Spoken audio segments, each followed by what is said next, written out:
Kasus korupsi di Indonesia sangat beragam. Dari sektor ekstraktif seperti kasus korupsi timah dan sawit, hingga sektor teknologi dan migas, analisisnya menunjukkan bahwa korupsi seringkali terkait dengan buruknya tata kelola sektor-sektor tersebut, kegagalan pemerintah, serta persekongkolan antara pejabat dan pihak swasta. Kerugian negara akibat kasus-kasus ini mencapai triliunan rupiah dan dapat merusak lingkungan serta kehidupan masyarakat. Contoh kasus korupsi di Indonesia, kasus korupsi timah, melibatkan tata niaga komoditas timah yang menyebabkan kerugian negara mencapai Rp4 271,06 triliun akibat kerusakan lingkungan. Analisis menunjukkan masalah ini terkait praktik buruk tata kelola sektor ekstraktif dan kegagalan kementerian terkait. Kasus korupsi Pertamina, salah satu kasus terbesar dengan perkiraan kerugian hingga Rp968,5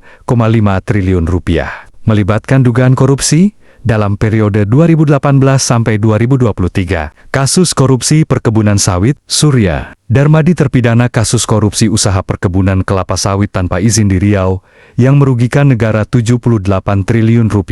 Kasus korupsi pengadaan pesawat, melibatkan mantan Dirut Garuda Indonesia, Emir Syah Sattar, terkait pengadaan pesawat CRJ-1000 dan ATR-72-600 yang merugikan negara sekitar Rp9,37 triliun.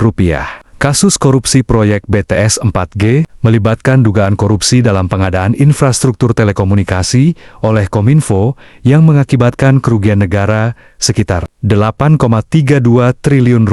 Analisis kasus korupsi di Indonesia. Tata kelola buruk. Sektor ekstraktif seperti timah dan sawit seringkali rentan terhadap korupsi karena tata kelolanya tidak baik, termasuk praktik penyelundupan ilegal yang tidak terkendali. Kegagalan pemerintah. Beberapa kasus menunjukkan adanya kegagalan dari kementerian terkait dalam menjalankan tugas dan fungsinya, seperti Kementerian BUMN dan Kementerian ESDM dalam kasus timah, atau Kementerian Kominfo dalam kasus BTS 4G. Persekongkolan.